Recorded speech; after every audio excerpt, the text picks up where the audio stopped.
पुरुषोत्तमः सर्वेभ्यः परमां शान्तिम् आनन्दं सुखमर्पयेत्।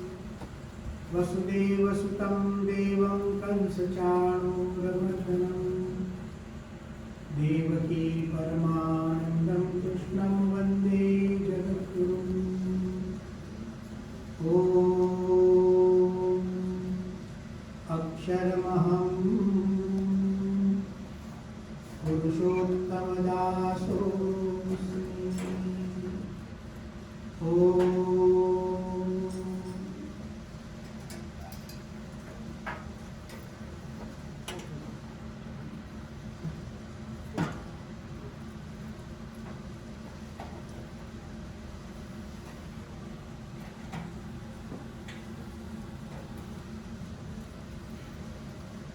पवित्र हिंदू सेंटर के अध्यक्ष, उपाध्यक्ष एवं अन्य सदस्य, सभा में उपस्थित पूज्य संतगण और श्रोतावर्ग, आप सबके चरणों में मैं प्रणिपात करता हूँ। सबसे पहले तो आपको धन्यवाद ज्ञापित करना चाहता हूँ। ऐसे एक पवित्र स्थल पर हमको आमंत्रित किया गया और हम जानते हैं कि आज के समय की मांग है कि हम हमारे मूल धर्म की परंपरा को सुरक्षित रखें, उसका पोषण करें और संवर्धन करें। और यह कार्य इस हिंदू सेंटर में बहुत अच्छे ढंग से हो रहा है, एक आनंद का विषय है। श्रीमद् भगवद गीता के कुछ श्लोक मैं सामने देख रहा हूँ, ऊपर लिखे गए हैं। इसमें 18वें अध्याय का 66वां श्लोक लिखा है, सर्वधर्मान् परित्यज्य मामेकं शरणं व्रज अहम त्वां सर्व पापेभ्यो मोक्षयिष्यामि मा शुचि। पहले गीता की दृष्टि से कुछ बातें बताता हूँ। श्रीमद् भगवद गीता में 2 बार शरणागति की बात आती है। पहली शरणागति ऐसी है जहाँ से गीता का आरंभ होता है, और दूसरी शरणागति ऐसी है जहाँ गीता पूरी हो जाती है। प्रथम शरणागति ऐसी है जो भक्त ने ली है, और दूसरी शरणागति ऐसी है जो भगवान ने दिलवाई है। अब मैं दोनों शरणागति की बात करता हूँ। दूसरे अध्याय के 7वें श्लोक में अर्जुन ने शरणागति ली है। कार्पण्य दोषोपहत स्वभावः पृच्छामि त्वां धर्म सम्मूढचेताः यच्छ्रेयस्यात् निश्चितं ब्रूहि तन्मे शिष्यस्तेऽहं शाधिमां त्वां प्रपन्नम्। एक गुरु शिष्य परंपरा को हम यहाँ देख सकते हैं, जो पूरे विश्व को भारतवर्ष की भेंट है। अर्जुन का अंतिम वाक्य देखिए इस श्लोक में, शिष्यस्तेऽहं, मैं आपका शिष्य। शादी माम तो हम प्रपन्न। पहले शिष्यता ग्रहण की और फिर कहा कि आप मुझे उपदेश दीजिए। उपदेश तो हम भी सुनते हैं, लेकिन शिष्यता के बिना सुनते हैं। अर्जुन ने कहा शिष्यस्ते हम शादी माम तो हम प्रपन्न। ये क्रम होता है, उपदेश सुनने का ये क्रम होता है। ज्यादातर लोग इंफॉर्मेशन लेने के लिए सुनते हैं, उपदेश को सुनने वाले बहुत कम होते हैं। जानकारी लेने वाले ज्यादा होते हैं, और उसमें भी सुनने वाले में शिष्यता होना ये तो बहुत विरल बात है। अर्जुन ने शिष्यता का ग्रहण किया। उपदेश दीजिए ऐसे कहता है, और आप देखिए दूसरे अध्याय के 10वें ही श्लोक से भगवान श्री कृष्ण ने पूरी गीता उसको सुना। जितने अर्जुन ने प्रश्न किए सभी प्रश्नों का समाधान किया। ऐसे तो भगवान ने आरंभ ऐसे किया कि अशोच्यानंग शोचस्त्वम प्रज्ञावादांश्च भाषसे। ये तो दो विरोधी बातें हैं। हे अर्जुन, जिसके लिए शोक नहीं करना चाहिए उसके लिए आप शोक कर रहे हैं, और दूसरी बात पंडित के जैसे वचन बोल रहे हैं। ये तो शक्य नहीं। आप एक बात करो, एक भगवान ने टकोर किया। देखिए, भगवत गीता की सुंदरता यह है कि भगवत गीता एक मनोविज्ञान भी है। वहाँ आंसू भी दिखते हैं, वहाँ भय भी दिखता है, वहाँ शंकाएं भी व्यक्त हुई है, वहाँ क्रोध की भी बात हुई है। वीतराग भय क्रोध। एक ओर से भगवत गीता साइकोलॉजी का एक विषय बन जाता है, मनोविज्ञान बन जाता है। और जब भगवत गीता कहती है ईशा ब्राह्मी स्थिति पार करने न प्राप्त, तो ब्रह्म शब्द का प्रयोग करती है जब भगवत गीता तो तत्वज्ञान बन जाती है। एक सुंदरता के साथ पूरा उपदेश शुरू हुआ। भगवान ने बहुत कुछ उसको सुनाया, शरणागति लेने के बाद सुनाया। कहने का तात्पर्य है, पहले शिष्यता ग्रहण करो और उपदेश को सुनो। अर्जुन ने इस क्रम को अपनाया है, और भगवान श्री कृष्ण ने दूसरे ही अध्याय में उसको बुद्धि को स्थिर करने का, वहां पर भी बहुत एक अच्छी बात आती है। श्रुति भी प्रतिपन्नाते यदा स्थास्यते निश्चला समादावचला बुद्धि तदा योगमवाप्स्यसि। अब देखिए कि भगवान श्री कृष्ण कहते हैं श्रुति भी प्रतिपन्ना, विभिन्न प्रकार के वचनों को सुनकर भ्रांति में बद्ध हुई तेरी बुद्धि जब समाधि में स्थिर हो जाएगी। समाधि शब्द का मतलब होता है समाधीयते मनः अस्मिन्, परमात्मा के स्वरूप में। जैसे योग शास्त्र ने कहा योगश्चित्त वृत्ति निरोधः, परमात्मा के स्वरूप में हमारी चित्त की वृत्तियों का समर्पण हो जाए संपूर्ण, उसको समाधि कहते हैं। गीता की सुंदरता यह भी है कि गीता रण क्षेत्र में समाधि लगाने की बात चल रही है। अब समाधि का एक देखिए विशिष्ट स्वरूप गीता में है। समाधि मतलब यह नहीं कि कोई जंगल में चले जाना, एक आसन में बैठ जाना, ध्यान लगाकर बैठ जाना। हाँ, वो समाधि के अंग है, समाधि में उपयोगी भी है। और यदा कदाचित अवसर मिले तो वन में भी जा सकते हैं, एकांत में भी बैठ सकते हैं। अर्जुन को जिस समाधि की बात हो रही है वो कर्तव्य परायणता नाम की समाधि है। जब हम हमारे कर्तव्य में डूब जाते हैं वो समाधि होती है।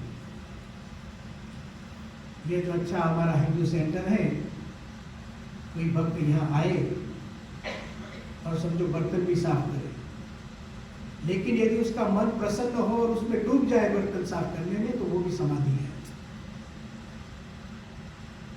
कर्म करना ये समाधि नहीं, कर्म में डूबना ये भी समाधि नहीं, कर्तव्य में डूबना ये समाधि है। ऐसा भगवत गीता हमें समझाती है। तो दूसरे अध्याय में बुद्धि को स्थिर करने को कहा। अर्जुन ने प्रश्न किया स्थित प्रज्ञ से का भाषा समाधिस्थ से केशव स्थित किम प्रभाषेत किमासीत व्रजेत। आप मुझे बताइए कि जिसकी बुद्धि स्थिर हो, निश्चय स्थिर हो, विचार स्थिर हो, वो व्यक्ति कैसे बैठता है, कैसे चलता है, ऐसा पूछा है। समाधि निष्ठ के लक्षण किमासीत, कैसे बैठता है, व्रजेत किम, चलता है कैसे, प्रभाषेत कथम, कैसे बोलता है। इसका मतलब समाधि में डूबा हुआ व्यक्ति बोलता भी है, चलता भी है। एक विशिष्ट व्याख्या दे दी भगवान श्री कृष्ण ने 18 श्लोकों में, उसका अद्भुत उत्तर दिया है। आत्मन्येवात्मना तुष्टः, आत्मा में विराजमान परमात्मा से तुष्ट रहो। प्रजाति यदा कामान, लौकिक कामनाओं का त्याग करो। दुखेशु उद्विग्न मनाः, दुख में कभी उद्वेग मत करो। सुखेशु विगत स्पृहा, सुख में कोई स्पृहा मत रखो। वीतराग भय क्रोध, राग भय क्रोध का त्याग करो। एक कछुए का उदाहरण दिया, यदा संहरते चायं कुर्मुंगानि न सर्वशः, जैसे कछुए को स्पर्श करते हैं और अपने आप को सिमट लेता है, ऐसे अपनी वृत्तियों को विषयों में से सिमट लेना, उसको स्थित प्रज्ञ समाधिनिष्ठ कहते हैं। बहुत से लक्षण सुनाए और अंत में इन सब लक्षणों का एक समन्वय कर उपसंहार करते हुए कहा, ईशा ब्राह्मी स्थिति पार। हे अर्जुन, इसको ब्रह्म की स्थिति कहते हैं, वो तू भी प्राप्त कर सकता है रण मैदान में। ये भारत का तत्व ज्ञान है। जिस कर्म को हमें सौंपा गया उस कर्म में ठीक ढंग से जुड़ जाना, ये ब्राह्मी स्थिति। तीसरे अध्याय में कर्मयोग सुनाया भगवान श्री कृष्ण ने। आप देखेंगे तीसरे अध्याय के 30वें श्लोक में पंचामृत है, कर्मयोग का पंचामृत।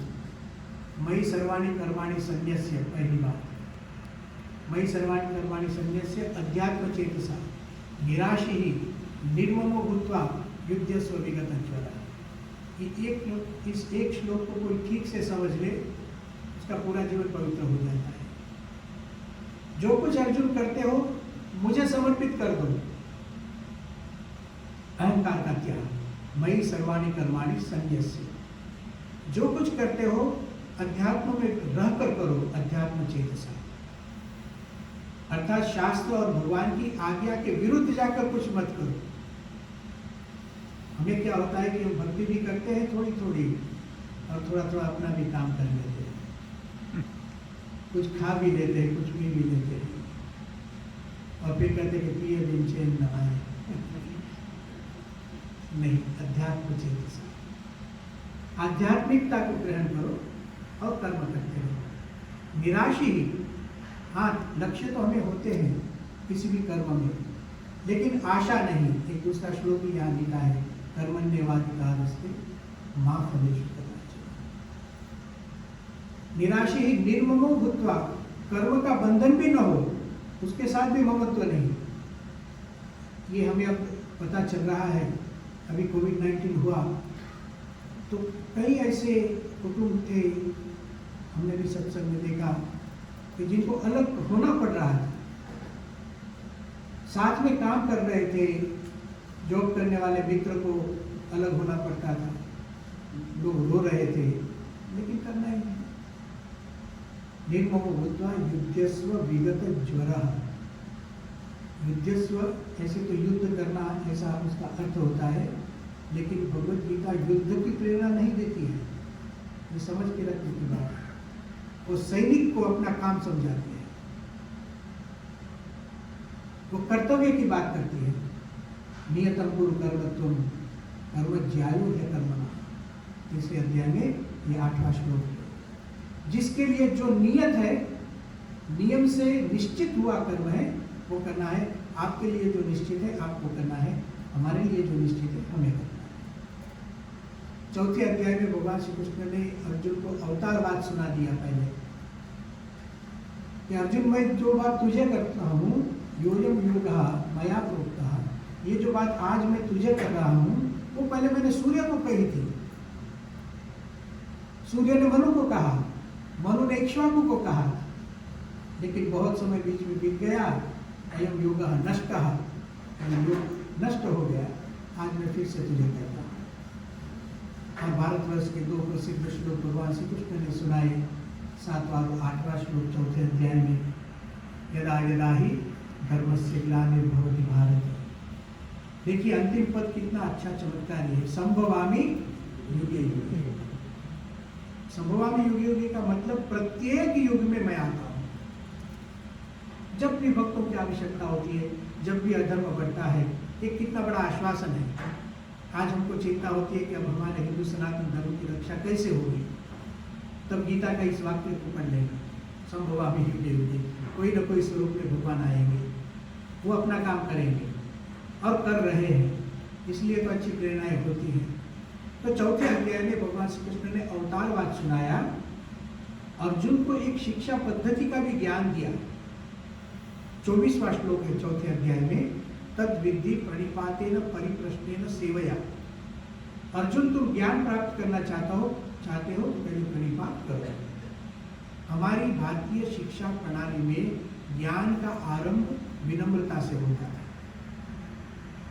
पहले प्रणिपात, आप भी जब छोटे थे तो गुरुदेव को प्रणिपात करते हो। आधुनिक शिक्षण पद्धति में ये सब निकल गया, और इसीलिए ये सब प्रॉब्लम जो आ रहे हैं, पद्धति नहीं है। सबको जानना है, हृदय से जुड़ते नहीं है। आप तो विद्यार्थी भी ऐसे हो गए जिसको शिक्षक नहीं चाहिए, उसमें भी ऑनलाइन कोर्सेज हो गए, तो कोई जाना नहीं चाहता है। आधुनिक उपकरण बढ़ गए तो कुछ शिष्य तो हो रहे, कुछ विद्यार्थी ऐसे भी है अब हमें मनुष्य के पास नहीं पढ़ना है, तो अपने आप एनिमेशन फिल्म बनाते हैं, कोई कुत्ता उसको पढ़ाता है, मैथमेटिक्स पढ़ाता है, तो कुत्ते को मुंह लगा देते हैं आधुनिक तकनीकी से। देखिए हमारे यहाँ ऐसा नहीं था।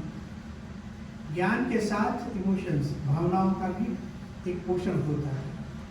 भगवान श्री कृष्ण ने कहा तद विद्धि प्रणिपाते, पहले विनम्र बनो, प्रणिपात करो। अब देखिए तार्किकता दूसरे नंबर पर आती है।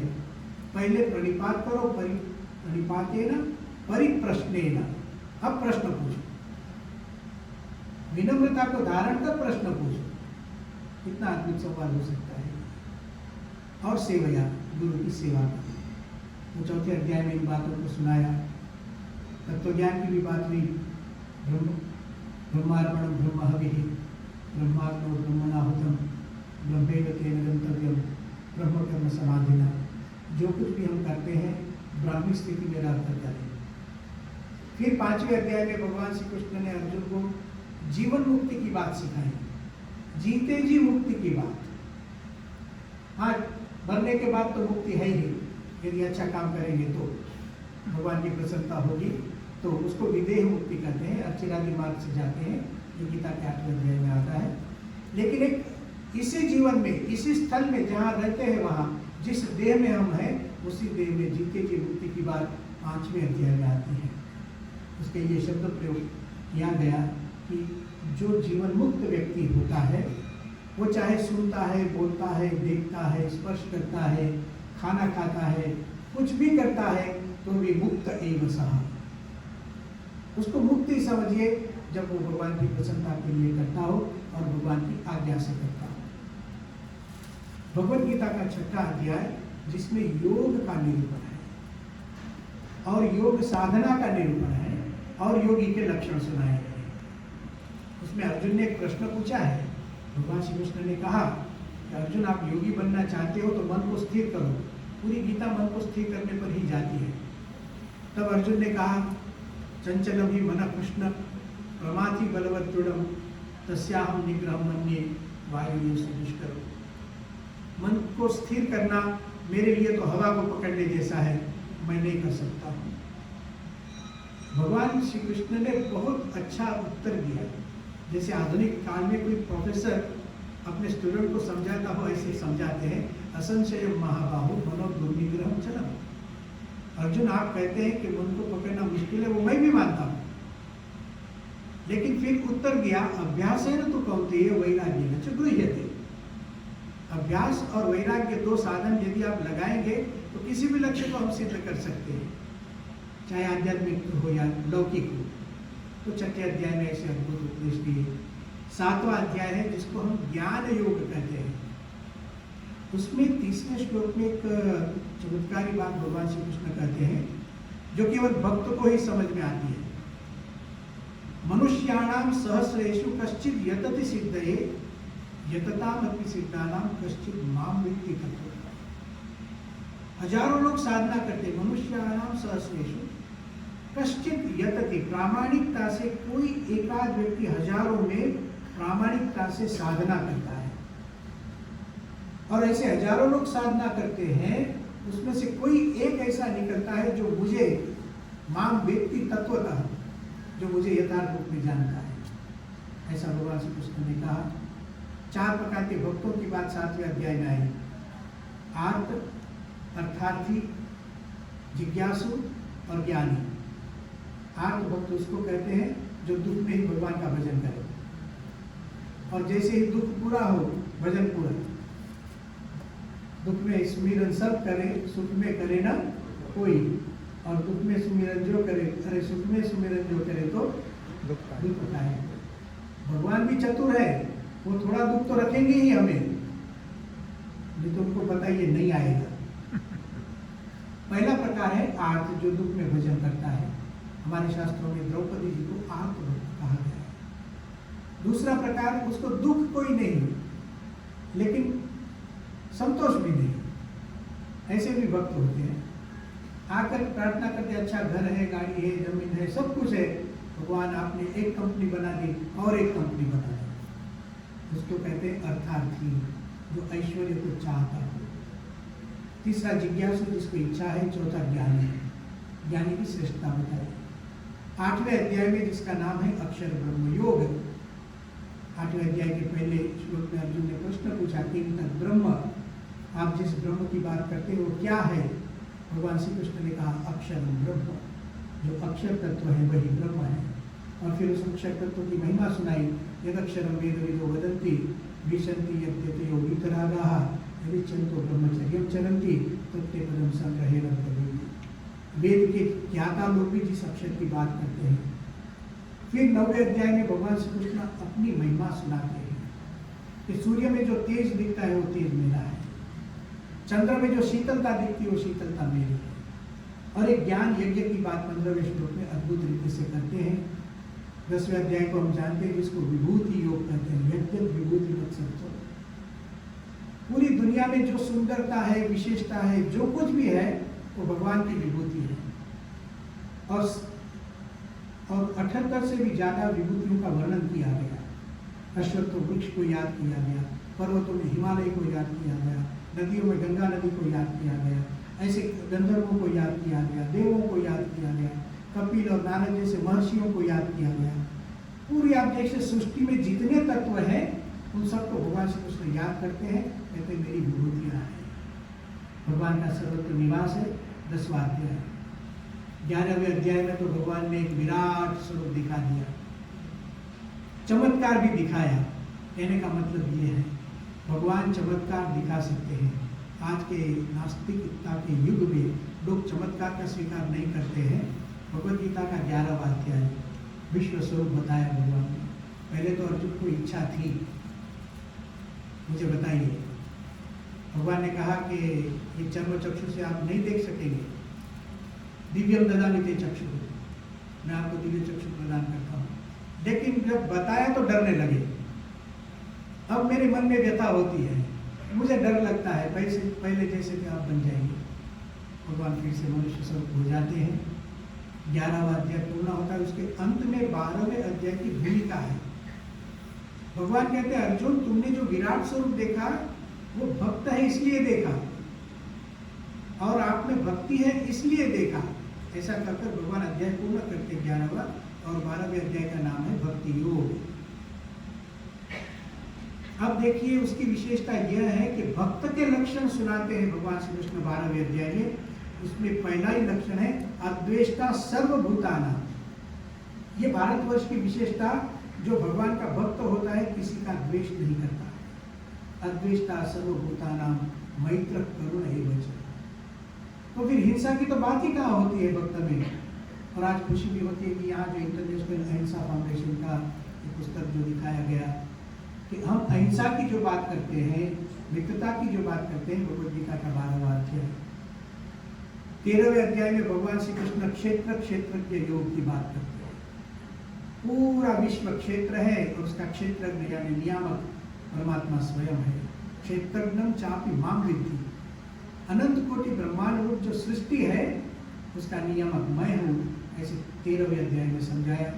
14वां अध्याय जिसका नाम है गुणातीत योग, पहले माया के 3 गुण के वर्णन किया, सत्वगुण, रजोगुण और तमोगुण। तीनों गुणों को समझाया, उसकी प्रवृत्ति समझाई, और उसके बाद कहते हैं कि यह 3 गुणान अतीत्य, इन 3 गुणों से जो पर होता है वो गुणातीत कहलाता है, और उसको ब्राह्मी स्थिति प्राप्त होती है। ब्रह्म भूयाय कल्पते। ये सब सुनाया, लेकिन वो 15वें अध्याय के लिए सुनाया, जिसका नाम है पुरुषोत्तम योग। केवल 20 श्लोक है इसमें, लेकिन समझिए पूरी गीता का मुख्य अध्याय हम 15वां अध्याय कर सकते हैं। उसमें भी 3 श्लोक है जहाँ भगवान श्री कृष्ण ने पुरुषोत्तम शब्द का अर्थ किया है। ऐसे तो पुरुषोत्तम शब्द का प्रयोग बहुत शास्त्रों में होता है। गीता में स्पष्ट रूप से पुरुषोत्तम शब्दों को कैसे बनाया गया, उसका क्या मतलब है वो बताया। देखो, पुरुषोत्तम शब्द में 2 शब्द है, पुरुष और उत्तम। भगवद गीता में जो पुरुष शब्द है वो लोक में हम जो स्त्री पुरुष के भाव से प्रयुक्त करते हैं, इस अर्थ में नहीं है। चेतनात्माओं के लिए है। तो 3 श्लोक है, 16, 17 और 18। उसमें पुरुषोत्तम शब्द का निर्वचन, द्वाविमो पुरुषौ लोके क्षरश्च अक्षरेव च क्षर सर्वाणि भूतानि कूटस्थ अक्षर उच्यते उत्तम पुरुषस्तु अन्यः परमात्मा इति उदाहृतः यस्मात् क्षरमतीतोऽहम् अक्षरादपि चोत्तमः अतोऽस्मि लोके वेदे च प्रतिपः पुरुषोत्तमः।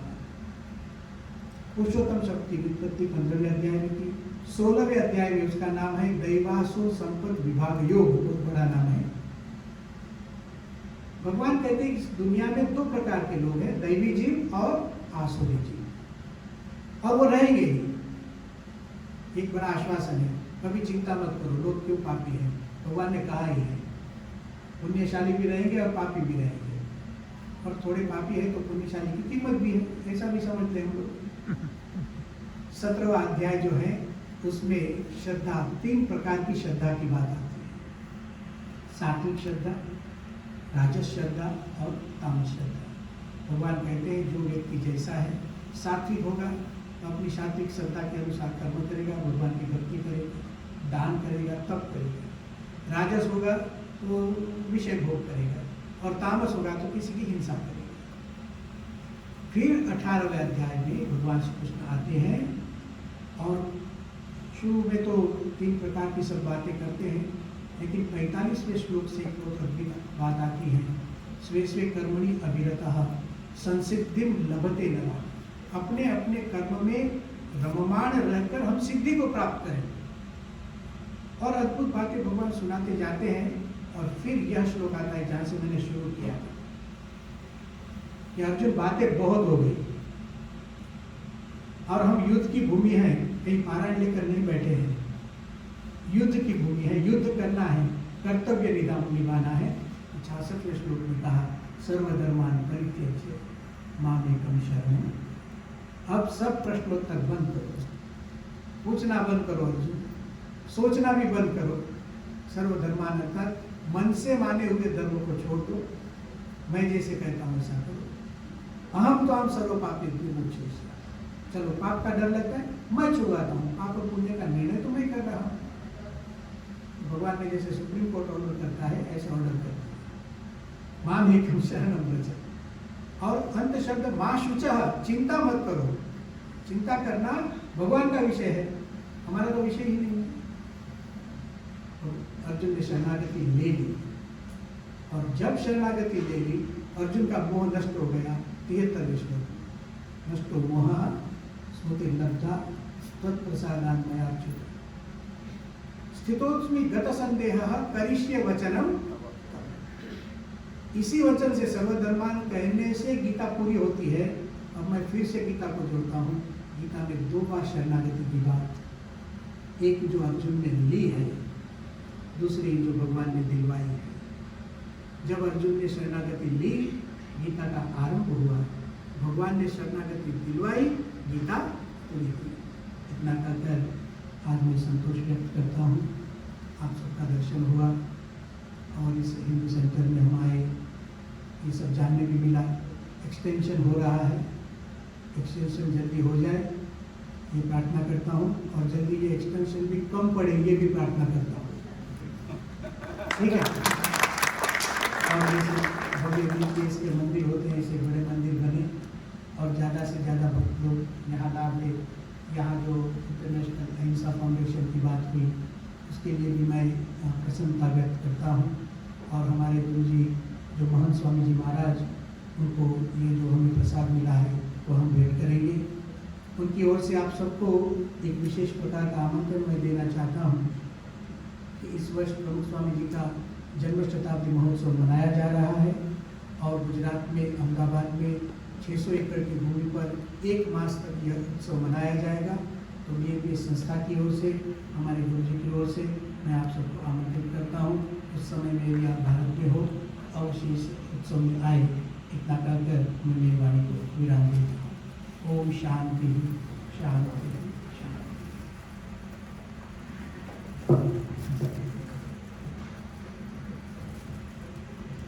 सर्वे भवन्तु सुखिनः, सर्वे सन्तु निरामयाः, सर्वे भद्राणि पश्यन्तु मा कश्चित् दुःखभाग् भवेत्। उपस्थित सभी भक्तों की तरफ से पूज्यपाद दसवणीय स्वामी जी महाराज के पावन श्री चरण कमल को नमन करते हुए आज मैं 3 शब्दों में स्वामी जी आपका आभार व्यक्त करूँ, वो शब्द हमारे पास नहीं है। संत का आभार हम सब जीवों के समर्थ से परे हैं। आपके दर्शन मात्र से ही हमारे सभी कलुष जो है समाप्त हो जाते हैं। स्वामी जी ने संपूर्ण गीता को इतने कम समय में हम सबके सम्मुख में प्रस्तुत किया है। यह अद्भुत और विलक्षण था।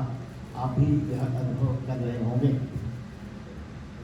स्वामी जी, मैं मंदिर एग्जीक्यूटिव कमेटी के सदस्यों की तरफ से और यहाँ उपस्थित सभी लोगों की तरफ से आपके श्री चरण कमल में नमन करते हुए उपस्थित सभी संत जनों को पुनः पुनः दंडवत करते हुए मैं यह आशा करूँगा, निवेदन करूँगा, प्रार्थना करूँगा कि जब कभी भी आपका प्रवास से कई अनेक हो तो ऐसे कुछ समय के लिए इस मंदिर की शोभा वर्धन के लिए भी आना हमें समय देने इसमें आशा करते हैं और निवेदन करते हैं आपसे, आपके चरणों में। मैं आज के इस सत्संग को भी विराम दो से पूर्व में स्वामी जी से निवेदन करूँगा कि हो सकता अभी अपने श्रीमुख से हम सबके सम्मुख प्रस्तुत करें ताकि हम सभी आपके ही श्रीमुख से एकत्र हो जाएं और फिर हम इस कार्यक्रम को विराम दें। स्वामी जी के आशीर्वाद के बाद कुछ बोलना योग्य नहीं होगा, लेकिन फिर भी BAPS परमानेंट संप्रदाय न्यूयॉर्क का जो यहाँ पर टेम्पल है, उन सभी सदस्यों की ओर से ये हिंदू सेंटर के प्रेसिडेंट, वाइस प्रेसिडेंट, चेयरमैन, सब ट्रस्टी जन, पंडित जी, आप सबका हम खूब आभार व्यक्त करते हैं। Thank you for having us today. मैं जब स्वामी जी बात कर रहे थे तब देख रहा था,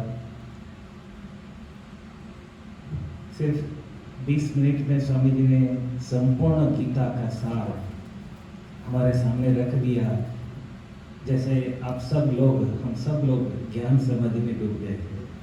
सबके चेहरे पर, सबकी आंखों में भी यही भाव दिखाई पड़ता था। जैसे अर्जुन ने बताया भगवान को कि बस नष्टो मोह स्फूर्तिर्लब्ध्वा त्वत् प्रसादात् मयाच्युत स्थितोस्मि गत संदेह करिष्ये वचनम तव। आज हमारे सभी के हृदय में भी स्वामी जी यही भावना उभर रही है। हम सबका मोह भी यहाँ पर नष्ट हुआ। कुछ श्रुति भी हमें आज प्राप्त हुई है, कुछ ज्ञान प्राप्ति की चर्चा भी हमें प्राप्त हुई है। बस हमारे लिए आप प्रार्थना करते रहना। ये हिंदू सेंटर के सभी ट्रस्टी और सभी आत्मीयजन के द्वारा उनकी प्रार्थनाएं आप प्रमुख साईं महाराज और महंत जी महाराज के सम्मुख भी आपको पहुँचाएंगे। स्वामी जी ने गीता का इतना ऊंडा अध्ययन और चिंतन किया है, जितना हमें सुनने में आनंद आता था उससे अधिक आनंद उनको ये बताने में आता था। उसी का कारण ये है कि जिनकी कृपा से, जिनकी आज्ञा से उन्होंने ये अध्ययन किया, अभ्यास किया।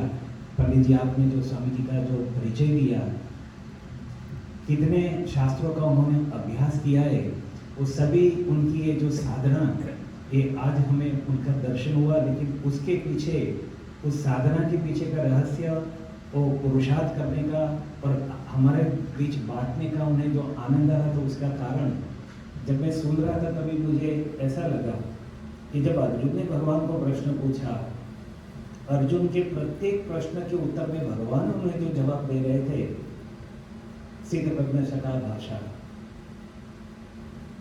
जो उत्तर भगवान उन्हें दे गए, योगी किसे बताई जाए 12वें अध्याय में भी जो भी भगवान ने जो योगी की व्याख्या की, वो योगी, वो सिद्ध प्रज्ञ, वो ब्राह्मी स्थिति वाले पुरुष प्रमुख साईं महाराज, उनकी कृपा उन पर हमेशा रही हुई है। उनकी प्राप्ति के आनंद को हम उनकी वाणी में, उनके वर्तन में, उनके चिंतन में भी हम सब देख रहे हैं। आज वैसे ही प्रमुख साईं महाराज, उनकी sentinel celebration end of this year होने वाली इंडिया में, जैसे स्वामी जी ने बताया 600 एकड़ जमीन में बहुत बड़ा उत्सव होने वाला है। संस्था की ओर से हम आप सभी को वहाँ पर आने का निमंत्रण देते हैं, क्योंकि 2-3 साल से पहले ही nobody was able to go there. So आज दिसंबर में भी अगर आप इंडिया में हो, भारत में हो, तो गुजरात में अहमदाबाद में एक बहुत बड़ा उत्सव होने वाला है, वहाँ पर भी आप जरूर पधारिए। जो कुछ भी आने वाले हो, विपुल भाई से भी आप कोऑर्डिनेट कर सकते हैं। संस्था की ओर से अंत में फिर से आप सभी का हम खूब खूब आभार व्यक्त करते हैं। महंत स्वामी जी ने ये हिंदू सेंटर के लिए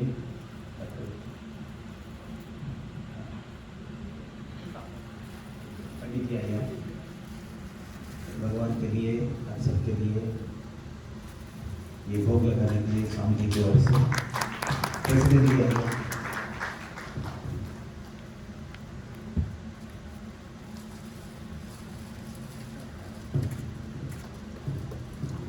परम पूज्य महंत स्वामी जी ने एक संदेश जो भेजा है, आप उन्हीं के हाथों से लिखा हुआ ये संदेश, वसुधैव कुटुंबकम, ये विश्व एक परिवार है, कुटुंब है।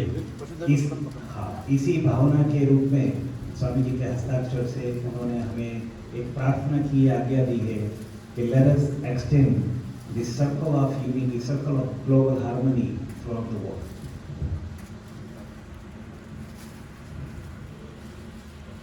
श्री स्वामीनारायण भगवान की जय।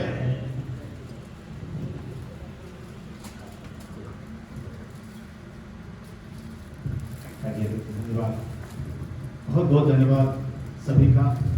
आप सभी अपनी उपस्थिति दिए, इसके लिए मैं आप सभी भक्तों का बहुत बहुत धन्यवाद करता हूँ। धन्यवाद।